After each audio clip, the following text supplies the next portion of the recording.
Hey, y'all, ever walk into a room and feel eyes on you, judging you before you even open your mouth?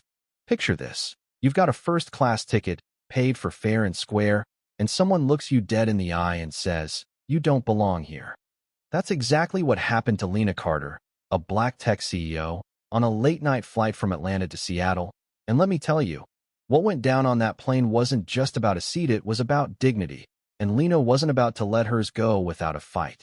So Lena steps onto Horizon Air Flight 419, her carry-on slung over her shoulder, dressed sharp, but simple navy blazer, silk blouse. No fuss, just class.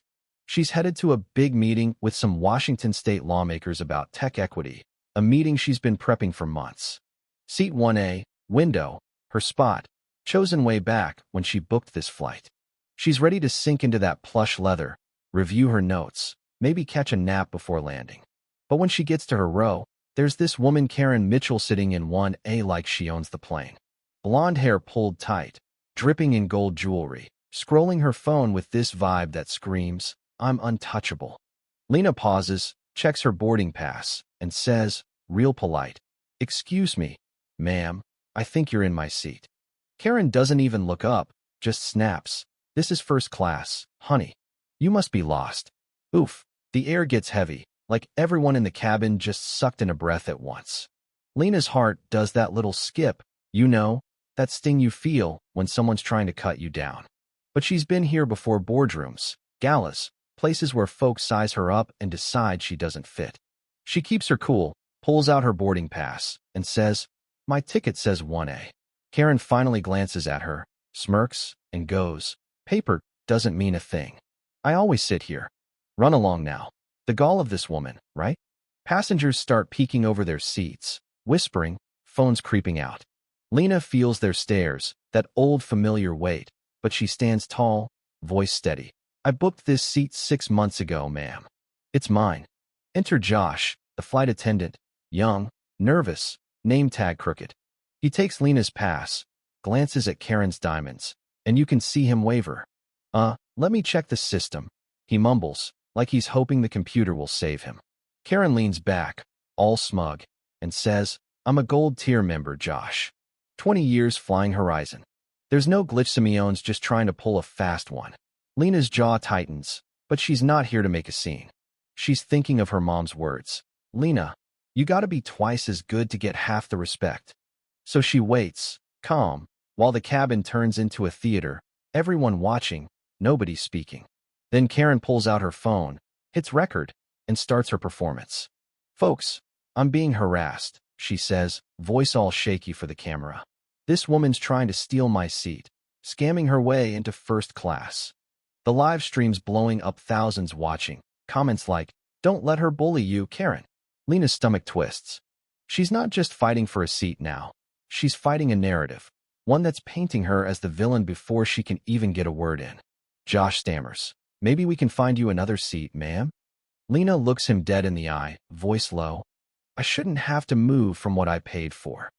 That's when Miss Evelyn steps in, this 70-something lady in row 3, silver hair, fire in her eyes. She stands, slow but steady, and says, "I've seen this nonsense my whole life, and I'm done with it." That seat's hers, and you know it. The cabin goes quiet, like the air got sucked out. Karen snaps, "Mind your business, old lady." But Evelyn just smiles, sharp, and says, "Oh, it's my business when I see a bully trying to push someone out of what's rightfully theirs." Bam! Karen's thrown, her phone shaking in her hand. The supervisor, Diane, shows up, all business, no warmth.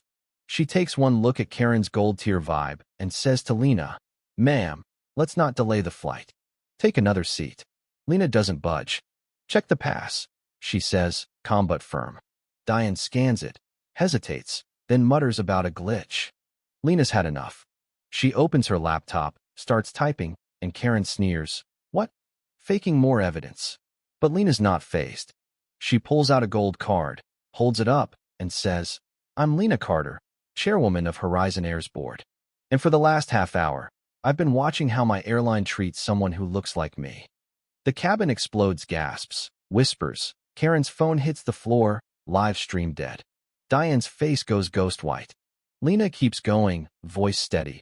I was dismissed, threatened, called a scammer, all because someone decided I didn't belong. That's not just a mistake, it's a failure, and I'm fixing it starting tonight.